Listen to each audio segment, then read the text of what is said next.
katanya ada Mm-mm. ayat yang bilang bahwa pada akhirnya umat Islam akan kebelah, terpecah belah. terpecah Ya. belah. Itu benar.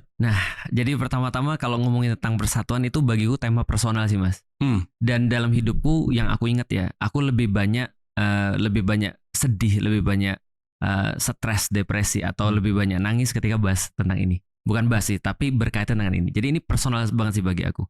Mungkin aku juga perlu untuk spill ke orang-orang yang bahwa saya ketika aku masuk Islam, aku benar-benar ngerti tentang pentingnya persatuan.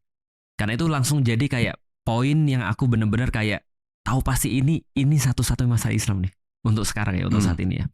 Yaitu adalah persatuan.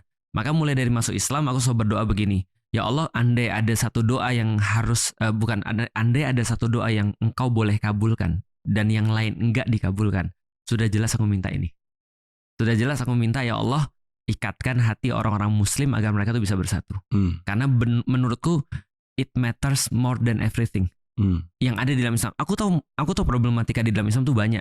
Banyak orang bodoh, banyak orang ignorance, banyak orang yang kayak cuman peduli diri sendiri dan segala macam. Tapi menurutku ya, kalau ada sesuatu yang harus benar-benar quick fix dan hasilnya impactnya itu langsung, itu memang persatuan. Jadi menurutku ini penting banget sih. Ini awalnya dulu nih, Ustadz. Tapi sebelum kita ke sana ya, sebelum kita mempermasalahkan kenapa kita nggak bareng, nggak bersatu dan nggak, karena kan nanti kita juga akan bahas bahwa di Islam tuh banyak yang dilakukan secara berjamaah gitu. Betul. Tapi sebelum itu, kalau agama adalah sesuatu yang personal banget antara kita dengan Allah, kenapa persatuannya jadi matters gitu? Tidakkah cukup untuk saya tahu Islam, saya belajar Islam, ini adalah cara saya berkoneksi kepada Allah Subhanahu Wa Taala. Betul. Terus bagus banget. Kenapa jadi krusial sampai itu adalah doa yang paling diharapkan sama Ustadz untuk dikabulkan? Karena mau sadar nggak sih? Sebenarnya kan Islam ini kan tentang cinta ya. Sebenarnya kan semua agama itu tentang cinta.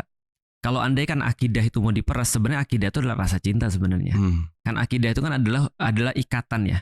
Pertanyaan ikatan apa? Ya ikatan cinta sebenarnya. Makanya kan di dalam agama itu Allah kan memulai segala sesuatu dengan cinta ya. Bismillahirrahmanirrahim, dengan nama Allah yang banget mengasihi kamu, yang sayang banget sama kamu, lalu kemudian yang benar-benar peduli sama kamu dan seterusnya. Nah, efek cinta itu Mas, itu nggak bisa sendiri tuh. Efek cinta itu tidak pernah sendiri. Begitu kita jatuh cinta, kita pasti perlu orang lain. Untuk berbagi cinta itu. Dua cintanya? Enggak.